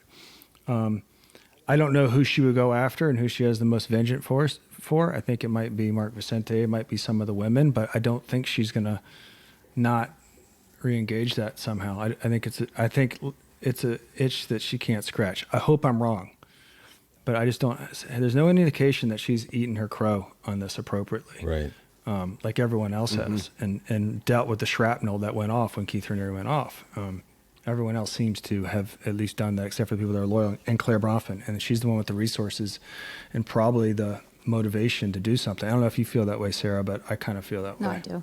Look, if Nippy and I disappear in 8 years, please come looking for well, us. it's scary that somebody with, I don't know, $200 million or whatever she has or is slated to inherit might also have it out for you and or other people that Yeah. you know. Like, that's scary. If some guy who comes out of prison and has nothing is after you, it's like, okay, I don't want to live in the same city as them. Fine. Right. Or they're not violent. They're just going to be pissed off at me. But when somebody's like, I can harass you with lawyers till the end of time, that sucks. Right. That's scary. And maybe I'm naive, but I think it's a healthy fear to have, and at least keep in my mind, because this might not be over for us, sadly. Yeah. Yeah. But it has that feel right now. Well, there's season 7, 8, and 9 of the podcast. Yeah. That's right. Yeah. Plenty of material. Yeah. Well, look, I mean, the reason Sarah and I do this is because we have some wisdom, and we have some content that people can take and make more informed decisions with. And as long as that lane's open to us, I think we should take it. Which is why we were so excited to come on this show, by the way, Jordan, because I know that's part of your log line is Yeah. taking wisdom into so people can think better. Yeah. Jordan, your podcast with Stephen Hassan was one of the first I listened to when I got out. Oh, wow. And I, Good time. And I listened to it again when we got approached about a podcast because I heard yours was good. Delivered. Yes. I appreciate Delivered. that. Yes, it delivered. Yeah, we love. Yeah. I would love to talk about Okay. that for a moment. The recovery post NXIVM. You guys have obviously been through a lot. I know, Sarah, in the book you talk about working with a team of therapists and a specialist in cults and a couples counselor. And you say in the book, and I assume Nippy for you as well doing the podcast, that 2 things have helped you heal the most: telling your story and doing the right thing in the face of adversity. I think it might seem obvious, but I think for everybody who goes through a traumatic experience like this probably has a different response to the aftermath and how to work through it. What is it about telling your story here on your podcast, in the media, that helps heal these wounds? Is it being vulnerable about it? Is it helping other people? How does that process actually work? It's all those things. You want- Sure. I would just say I think it's a little bit different for both of us. But I know for me, because I was such a big recruiter and so such an advocate for him, I have to kind of like clean up my mess on the other side as a part of it. And also, I'm the same person as I was before. I bet on the wrong horse with Nexium, but I've always wanted to help people. And now I feel like I actually can help people with the lesson that I learned. And, you know, if I had these red flags as knowledge in my tool belt, I would have protected myself. And there's so many people are vulnerable. As you know, you talked about with Amanda Montell and Stephen Hassan. These things are everywhere. Everyone's susceptible to it, no matter what you think. And it's such a clear, purposeful thing that I feel, and that fixes for me this like mess of the 12 years before. So it's just part of my healing journey, and that's very cathartic. And getting to work with my husband on something that we can do together that's positive and legitimately helping is the best for us. Is that what you're going to say? Or more? Yeah, the gist of that, and I think to add a little bit is, you know, we have this lane and it's important that we stay in it, but the principle-based reasons, at least for me, is like the abuses of power that went on a cult aren't proprietary to a cult. They go on in a lot of other places in our society. So if you can really articulate what they look like and sound like in your domain where it happened to you, people can go, oh, well, I see that here at work, or I see it at the local YMCA or something like that. So then they have a language and they have a means to identify abuses of power. That's great. I mean, and I also figured at a certain point, because Sarah's more inclined to say yes to things and I was more inclined to say no, I recognize someone's going to grab my story and run with it. And I have to tell my story. I wasn't particularly interested in having our personal life become other people's entertainment. And if it was going to happen, it was going to happen under, you know, with my influence and what I had to say and my wisdom. So that was a large part of why I decided to get involved and do it. And I also recognize, you know, Sarah has a demographic that she's going to reach, and I have a demographic that I'm going to reach. And while I think there's less men that were involved with this type of organization, it was only because I was targeted differently, not because I wasn't vulnerable to it. And I'm kind of the guy who's in the back row with his arms folded, a little bit cocky. This couldn't happen to me. Sure. And I was that guy. I mean, you know, I was that guy. I was like, this couldn't happen to me. I was, you know, cocky, arrogant, and it did. And because I thought it couldn't happen to me, it created that blind spot for me. So in a lot of ways, I'm talking to that guy right Sure. now who's out there thinking that, you know, it can't happen to me. And hopefully I'll inform him to, you know, make a better decision in life. What advice do you have then to somebody who's involved in an organization, whether it's a self-help group or a religion or a spiritual community or even some online forum or something like that? What would you recommend they do to determine whether they're involved in an unethical organization or whether their involvement or dependency on a group is unhealthy? For me, ask questions. If you challenge and you get pushback, I think that's enough. And also research. Like we never researched Yeah, Nexium. obviously, yeah. Like Obviously all that, research yeah, it. yeah. And if there's any smoke, there's probably fire. And if they say, oh, that person was just a woman scorned, or she's crazy, you know, like any guru or leader will say that about any defectors, that they'll just dismiss all of it as like lies or smear campaign. And talk to people outside the group, talk to the experts and research it. If there's a cult website and it says this is a cult and this is why, it probably is. And there's so many resources. In fact, I'll give you for your show notes. I have a resource page on my website, and there's a link to Stephen and Amanda and all those. There's tons of videos and quick things on YouTube that you can watch and determine. But if you're like being isolated, if you're being gaslit, if you're being encouraged to ignore your intuition, if you're feeling pressured, if you're being punished publicly, all of those are very obvious red flags that I see now that I think people can look to. How do people stay maybe honest with themselves and with other people about their involvement or their feelings or their commitment? Because I would imagine at some point you're lying to yourself or hiding your involvement in how deep you are in an organization like this because you maybe know it's a little bit weird. Well, I think that goes back to the question you asked about the loyalists. I think part of them knows that it's bad, but at this point, it's like people trying to get their their money's worth. I think that's a key thing that keeps people in, and they're just unwilling to admit, oh, I made a bad decision. They ignore. Same thing in a domestic abuse situation. They're like, oh, I can't have missed that. I must be wrong. So I think that plays a big part too. So if somebody does ask these questions and then realizes, hey, I might be in trouble, I might be part of something bad or something dangerous, what do they do? Who do they turn to? How do they get out safely? Is there anything they should not do? Yes.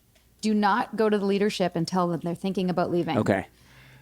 And try and talk them down. Yeah, do not do that. Find a reasonable reason to leave. When I left, it was my grandfather was sick in Toronto, so I didn't attend that training.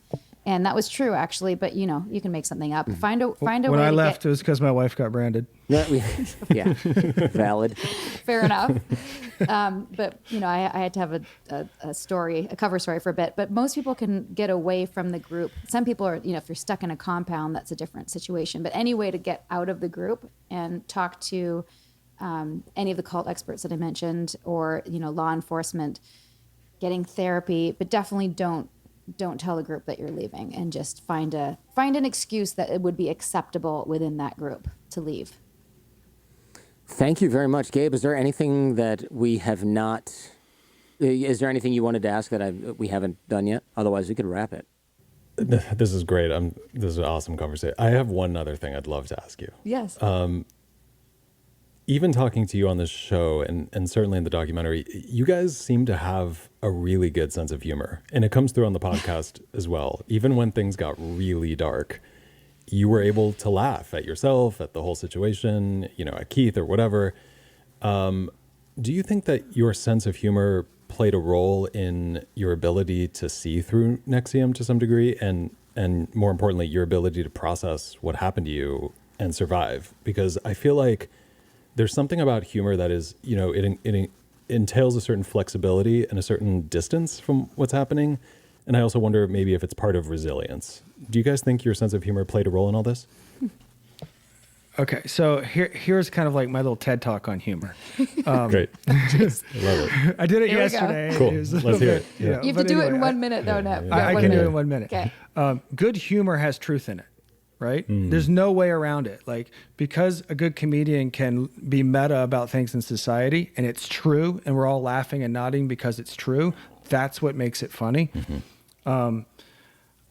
I was never going to subvert that, I think, when I was applying it to really any aspect of my own life. Like, and I've got, I come from a family where my brother's names are Huey, Dewey, and Louie, and my little sister is Daisy.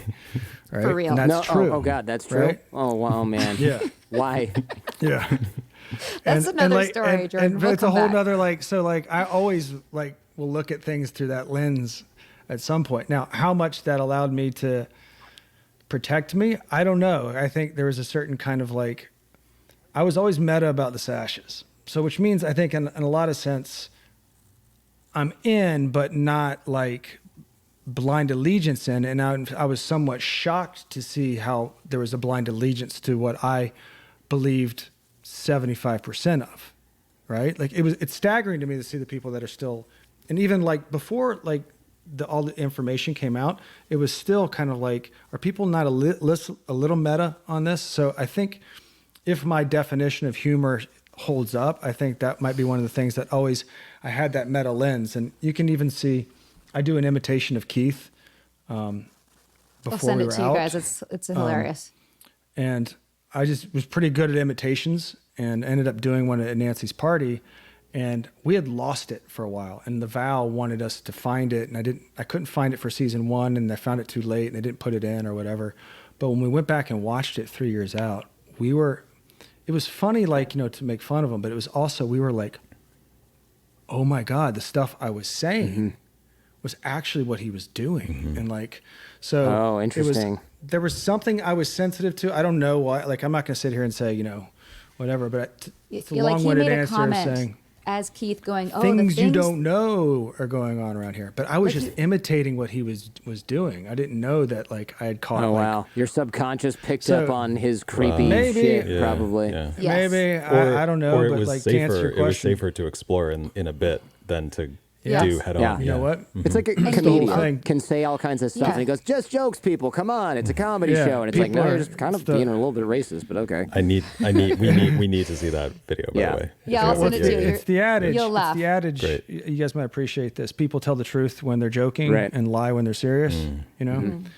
So In answer to your question, also, Gabe, I don't think Nippy and I would be together if he wasn't funny, and I thank God because having to go through this healing process without him, I don't know where I'd be. Like and we've had hard times, but we also laugh daily, and you have to laugh. Like our hard times we are were petty. in a sex cult for 12 Yeah. years, and like we missed out on all that. Yeah, we're in a sex Found cult, each and we didn't other, even though. get any sex. Man, didn't do it Yeah, wrong. I know, right? You guys I was drew like, the what short end hell, of that man? stick. Yeah. Yeah, so- no Yeah, I kidding. mean, I say I'm winning. I'm married Yeah. Nippy. I got two beautiful boys, Yeah. but yeah, I'd there's say some- we're winning too. I'd yeah, say there's- the fact but that we our have to problems. laugh. Yeah, I say the fact that our problems are getting our kids to school on time as opposed to what they could have been is one thing I'm very grateful for right now. I gotta ask, how old are your kids? 8 and 3. Is there any sort of like, hey, you're the I'm watching a thing about your mom on HBO where she got her vagina branded. Anyway, yeah, there's cookies and milk yeah. in the corner. I mean, that's a little bit like, why are you gonna Troy handle knows. that? Troy's 8. We just recently told him more, and he's like, He's bright. He's a bright 8 he's too, like, which is if I ever saw Keith, I would knee him in the nuts. Yeah, yeah. So that's where he's at. Same, I'll tell bro. him more as he gets Same. older, but Yeah. he knows we were in a cult. He knows we got out. He knows Keith is bad and he's in jail, and he knows his parents did the right thing, and I think that's a good It template is. for him. I hope it's all we Yeah. can Just do. there's going to be That's some what high I'm school told. chatter about Yeah. mom for sure. Yeah. There will, Yeah. and maybe that will build some Yeah, resilience. he's going to have I a don't strong know. character. Well, he doesn't have to worry about seeing Keith because he's got a 120-year prison sentence and he just lost his appeal. And- So And 5 years probation. right, so yeah. Yeah. Oh, is he getting? Wait, is he going to Well, be? 120 years and plus 5 years probation. Got it. Yeah, got that's it. my favorite. I thought you when, meant when he's they drew out out the or sentence. something. Yeah, no, I was he's- like, oh my god, they gave him probation. Yeah, just in case you ever Cherry get on out, top. you're also in case you live to 125 or 150, 60, whatever it is. We're gonna keep our eyes on you. You know, He's- it's fine. I mean, years. he's at cause. So Yeah. Yeah. it's like, I'm you sure. did this to yourself, bro. I wonder how he's rationalizing that. Well, he knows all that stuff is BS, anyways, right? Or thinks a lot of it is BS the way it's applied. So I'm sure it doesn't apply to Vanguard over there in prison. I wonder if he's up to his tricks in prison because that's a good place yeah. to get people wound around your finger and manipulate other people. It's full of manipulators and sociopaths. He's trying all sorts of He's- shit and he's getting in trying to do trouble it. and getting Really? like what nobody likes him. have you heard? What have you heard? Yeah. Oh, he's gotten punched, and Yeah. he's just like trying to subvert the system. He just sued the prison, Yeah, the BOP. prison, the Bureau of the Prisons or Bureau whatever of it's called, because they stopped letting him talk to the loyalists, which he should never have been able to in the first place, Right. because then he's still pulling the levers from jail. But yeah, no, he's still just doing his thing. Wow. Keith being Keith. Yeah, I saw he's like flashing the flashlight out the window and the women are dancing outside. And I'm just thinking, this is such a bad idea.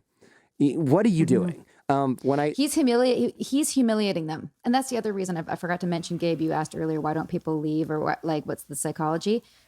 If they really were to admit what happened to them, it's incredibly embarrassing, and the humiliation and the shame keeps it all shrouded. Like Nippy and I were so embarrassed when we figured out that we were wrong. We ate that shit my God. sandwich, and it was awful, and it still is awful. But for them, it's like 8 sandwiches because they've sat through a whole trial now and so much more evidence. So Well, the doubling, shame. tripling down doesn't help it either. Now they kind of The cost of Yeah. coming out and changing your mind gets higher and higher the more you invest, which is terrifying to think about. Yep. And that's like the There organization you go. wants you to double down and be loyal, but they're also ensuring that your self-image is going to be so much stronger and the cost of coming out so much higher that you probably won't leave the longer it goes on. It's wild. Well, this is what they say about doomsday cults, right, Gabe? It's you're in the doomsday cult and the world's going to end tomorrow, and then when it doesn't, you think, okay, everybody's going to leave, and the leader's going to be like, oh, oops, and no one's going to listen to you. But what happens is some people leave, but most people double down and go, no, we just didn't believe hard enough. That's why the aliens didn't come and pick us up. Or like, oh, we had metal in our clothing, and so they find some rationalization for why it didn't happen, and then they do it again the next time the comet flies by Earth or whatever that's supposedly hiding the spaceship. And you just think, how did that not break you right away when you sold all your possessions and did it? because you sold all your possessions and you invested so hard, you now the cost of being wrong is too high. So you double down on the nonsense. And that's what's happening here. The manipulators know that. They understand that psychology of human beings extremely well. Well, thank you very much for coming on the show. I know this is... Thank you so much. Thank you, Jordan. We were Thank so you, looking Gabe. forward to this. And after knowing you're such a cult aficionado that we could have this conversation with you. It was such a treat. Yeah, I really appreciate it. I appreciate the openness as well. I know it's not easy to talk about this stuff, although you've really leaned into it. I mean, a lot of people watching The Vow on HBO, a lot of people listening to your podcast. So, yeah, I think it's important to... It really is important to shine a light on this stuff because somebody somewhere is in a group and going, I don't know, it's a little weird. And then they're going to hear this and go, wait a minute, this is what is happening to my friend or to me or to my mom.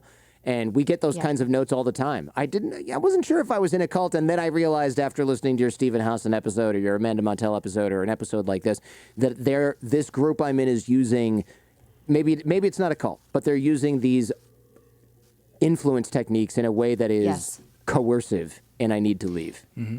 That's such a key point, and we say that all the time in our pod. We don't even have to call it a cult. It might not even be a cult. But if they're doing X, Y, and Z, and you don't feel good about it, then go join something else, or leave it. You don't have to stay. Or that person shouldn't be in the position of authority. Yeah. Right. Like at worst case scenario. So we appreciate you. I also really appreciate you. Thanks for letting us tell reading our the story. book too. That means a lot. It means you can have a whole different part of my psychology in your mind. So thanks. Gabe, what a story. I know it's hard to do these kinds of episodes where there's so much stuff, like 2 seasons of a show and a book, and the cult went for a decade and a half. It's like, okay, look, what can we do in 90 minutes? It's really hard to encompass so everything. much to talk about. I know. It's wild. Yeah. And it's crazy because a lot of cults do start with, oh, this is a great program for executive success where I can learn about some of the things that are holding me back, a la Dale Carnegie at the Learning Annex. And then it's like ... 8 years, 10 years later, I have cauterized my vagina and I'm the guy's on the run in Mexico and people are being torn away from their parents. It's just the boiling frog really is. It's quite a rolling boil. Yep. Yeah. Absolutely. And kudos to Sarah and Nibby for being able to talk about it the way they did. I feel like they were very open and vulnerable with us. And I know for Sarah, especially with the branding, is probably an incredibly sensitive topic. It's just so hard to relive. But I really admire her. I admire both of them for being so open about what they went through. And I know that informs their mission, like telling their story, saving people who are in similar organizations. Like it's remarkable, the work that they're doing. It really is, yeah. There's so many different bits of abuse in The Vow season 1 and season 2, but let's talk about. Can we talk about the little gal from Mexico who gets locked in a room? I need to talk about that. I mean, look, this was one of the most disturbing stories for sure in The Vow season 2. So, if you guys haven't seen it, there's this family from Mexico that got drawn into NXIVM, and basically Keith ends up grooming and sleeping with all 3 of their very young daughters. Underage. I can't remember I think one of them might have been 18, but then the other one was like 15. I'm not remembering the ages perfectly, but it was definitely illegal and very uncool, very illegal, very unethical. And one of them, and gross, and super gross. And one of them, her name is Daniela. She's involved with Keith. And then she kisses another guy and she tells him, and Keith gets super jealous and possessive again, like a 12-year-old. Right, like a man-child. He convinces her to go into isolation in a room in her family's house for 2 years to, quote unquote, repair the ethical breach that she engaged in. And in the doc, it explains that she basically went insane in that room. She had like a total breakdown, of course. She almost killed herself until she gets to this point where she's like, I either have to kill myself or and then she snaps out of it and she's like, no, what am I talking about? This sucks.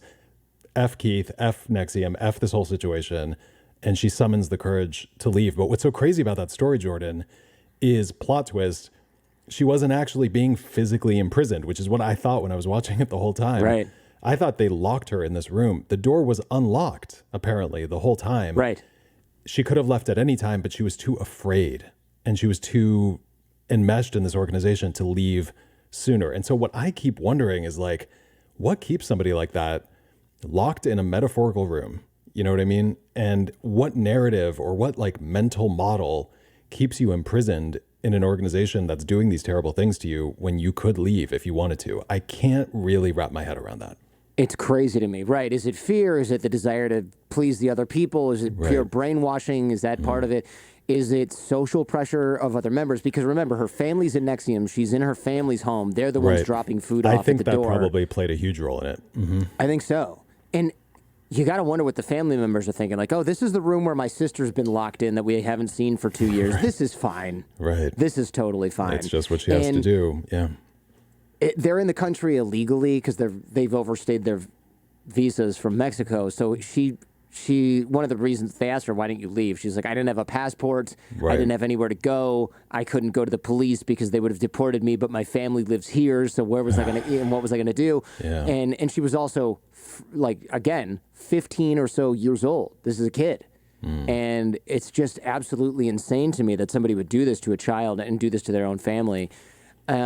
Celebrities also played a role here. I mean, we've seen this with Scientology. Celebrities are a major commodity in cults because they lend an air of legitimacy and prestige to the group. So Allison Mack from the Smallville series, the Superman-related thing, was in NXIVM.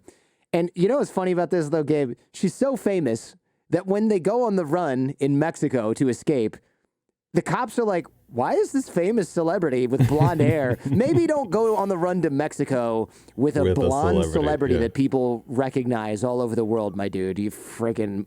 Just one of many bonehead moves that this cult leader makes, Keith Raniere, where you're just like, you're not nearly as smart as you'd like people to think you are. Well, also, dipshit. like, what a weird look for him as a cult leader to be hiding out in a house in Mexico. And then the equivalent of the FBI, I don't remember who it was, like local law enforcement or FBI or Federales or whatever, they find him at this house and he's just like hiding in a closet. Yeah, right? like a weenie. Total yeah, weenie. it's just such a is this the word? Ignominious? I don't know if I've ever used that word in real life. Ignoble? Ignoble or ignominious, or just like a sad end to. And the whole thing is sad, but it's pathetic. It's like, this is what it has come to. But the crazy thing is that in his mind, he's being persecuted, he's being targeted. This is a conspiracy to take down his legacy and this amazing organization he created. Like, one of the most disturbing parts of the vow is learning that the narrative Keith has in his mind is so different from the reality. And that speaks to the narcissism and the sociopathy, but it also just speaks to like, this is so much of life is like, I have this story and you have this story and I'm involved in this organization and these two narratives are completely incompatible. One of the most interesting episodes, in my opinion, of season 2 focuses on, they sort of cure people with Tourette's, which has no cure. And it's talked about in the book, too, how this treatment was so effective with these people who had Tourette's. And I didn't want to throw the baby out with the bathwater because I'm thinking, wow, this is something that actually worked. Yeah, could it work? Right. It'd be a shame if something that was so promising ended up being discarded or lost as a result of this. But then I do some research and I find out it's just cognitive behavioral therapy that they sort of bastardized and apply and put in, and they say, this is NXIVM, we invented this. And it's like, no, you didn't. You're just grabbing vulnerable people with an uncurable condition and looping them into your cult because then they owe you one because you've cured this thing that dominated their life.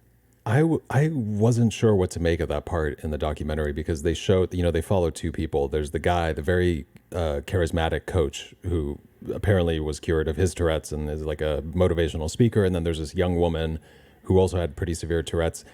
There's video of her after going through the treatment, quote unquote treatment with Nancy, and her Tourette's is, you can't argue with it. It's like mostly, I would say 90% at least is gone. I mean, the symptoms of it. Yeah. It was so bad before you felt really just crushed for this woman who's never going to live a normal life or a normal existence. And then you look at her and you're like, oh, you wouldn't even, until she says I have Tourette's and you're around her for a long time, you wouldn't even friggin' notice. Yeah. But what was really strange about it is that there's footage of her being miserable in the cult, right? There's like footage of her in a training session and she's just like almost seems to be, I mean, it sort of seems like she's traumatized or just really disturbed. She's like staring at the table. She's not really engaging. She even might seem to be suppressing some symptoms at that point. And I couldn't figure out if what they were saying is that the Tourette's stuff worked on them, but it came at a high cost. Like, yes, they got rid of the symptoms, but now she's a cult member and she's indoctrinated and she's struggling and they're doing all the stuff that Sarah and Nippy talked about. Or is the process of getting rid of the symptoms suppressive in and of itself? Do you know what I mean? Like, is this not just healthy therapy? Were they doing something to her to just like stuff it down so it didn't come out? I couldn't really get a read on that. Could you? Yeah, it was kind of tough. I don't know. I'd have to hear from somebody who treats Tourette's with CBT, cognitive behavioral therapy, and find out, like, okay, are they just co-opting this and this is something that other therapists can use for Tourette's, or does this have to come with all this bad stuff?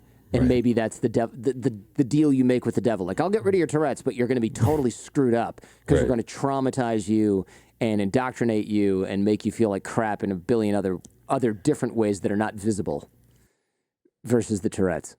Another thing that I found so interesting about our conversation with Sarah Nippy is, Sarah's big on telling her story. And I couldn't help thinking about all the times on Feedback Friday we've heard from people who have been through some really heavy stuff.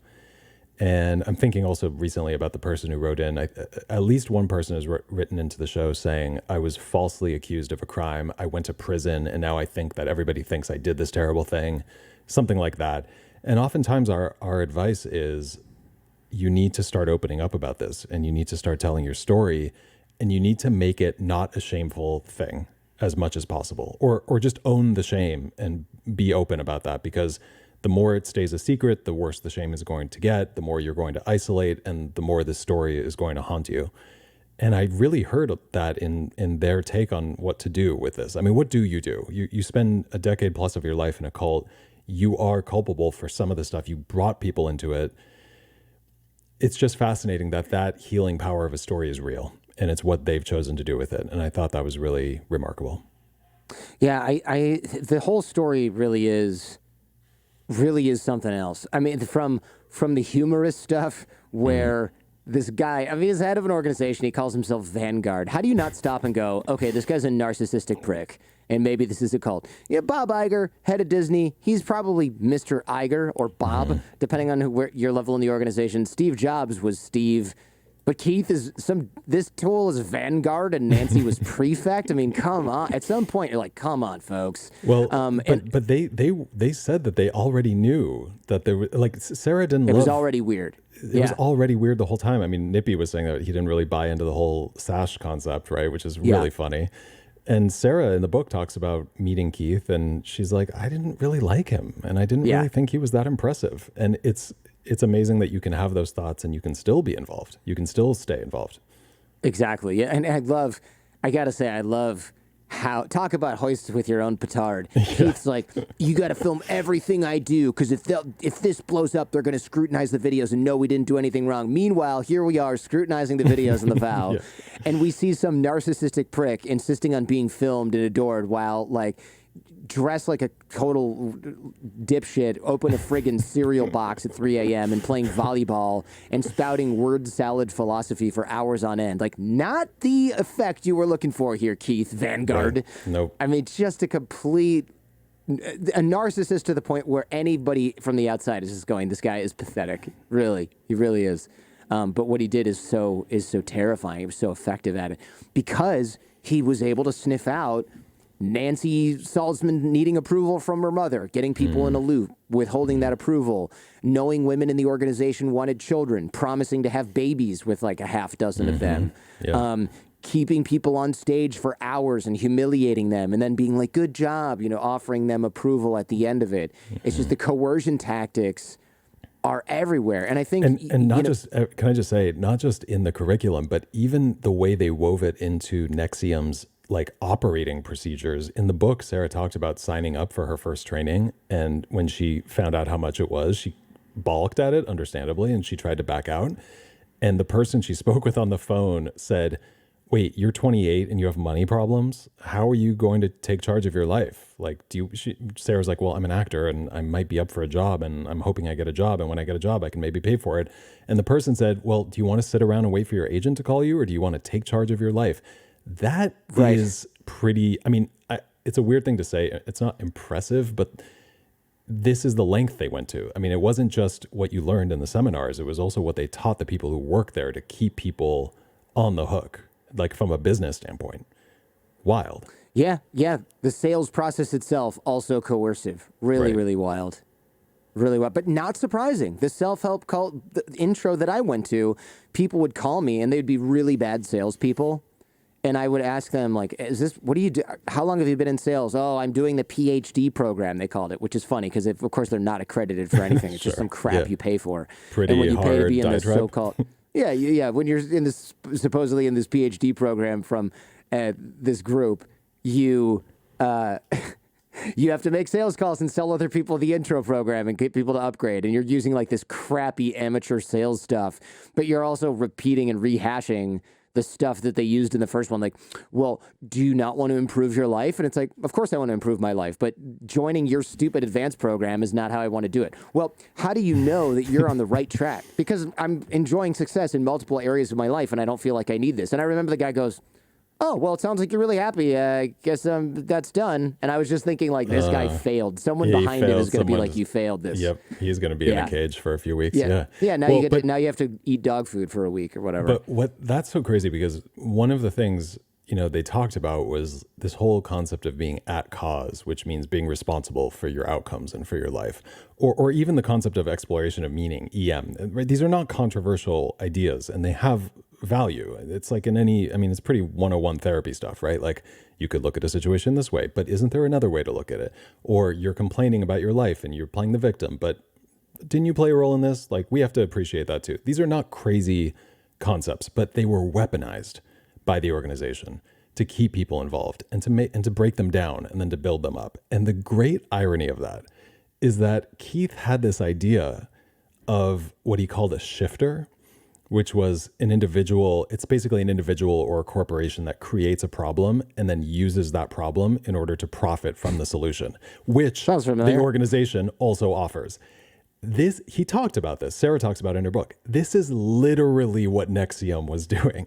And Nancy Salzman talks about this, I believe, in the documentary too, where she talks about how they would tear someone down and then show them that NXIVM had the keys on how they could build themselves back up again.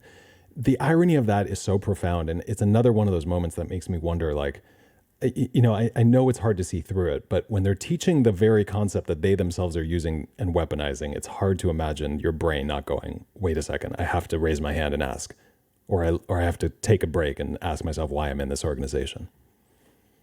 I agree. When they give you the game plan, you got to be like, wait a minute. Isn't that exactly what we're they're doing here? Yeah. It's so, man, but it's easy to say this from the outside. And it's a lot harder to internalize the idea that you are loved, you are whole, you're already complete, right? This core wound that most human beings share. And the idea that there's something inherently wrong or incomplete or unlovable about us, and that only this organization can help you fix this problem. It just seems like tapping into that core fear is a universal cult tactic, and frankly, a part of most major religions. But Totally. But again, we'll leave that on the table. But when you get down to it, this is what dangerous organizations prey on to keep people on the hook. Yeah. And it's available in every single human being, especially I would argue people who are so keen on getting involved in an organization because they want to grow. I think you touched on this in the interview, Jordan, like these people, Sarah, Nippy, and I would even say someone like me, if I got involved, it's like you want to understand what life is about. You want to get better. These are not crazy desires. These are normal impulses. These are needs that make us human. It's crazy to think that those things can also be the wound or the vulnerability that the wrong person can get their hooks into. Absolutely, man. Man, wow. Fascinating conversation, a little bit scary, although not because Keith is going to get out anytime soon. I mean, he's in prison for sex trafficking for decades and for over a century, among other crimes, but just because it's so easy to see how smart people can get sucked into something like this slowly over time, especially because somewhere in the United States or anywhere for that matter, and I don't mean even Scientology or other cults we already know exist, there's another NXIVM out there bubbling up slowly right now that we're going to see on HBO in 5 or 10 years. It's happening right now.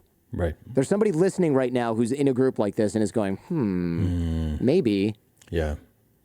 Jordan, I was also so interested by the whole humor thing and how their being funny might have helped them get out. Nippy had his theory on why humor is important. Sarah obviously is very funny, and she talked about why it's important to laugh at yourself. But as they were talking, I was also wondering whether being funny and having a sense of humor also makes you take yourself less seriously. Like, it's okay to have a laugh at yourself, or it's okay to be a little bit of a clown, or it's sort of safer for you to look at your foibles or your mistakes and be like, oh, what a ridiculous thing. I made that huge mistake. Ha ha ha. And you can get through that. Whereas a lot of the people who are still stuck in NXIVM, Nippy was saying that their self-image is so important.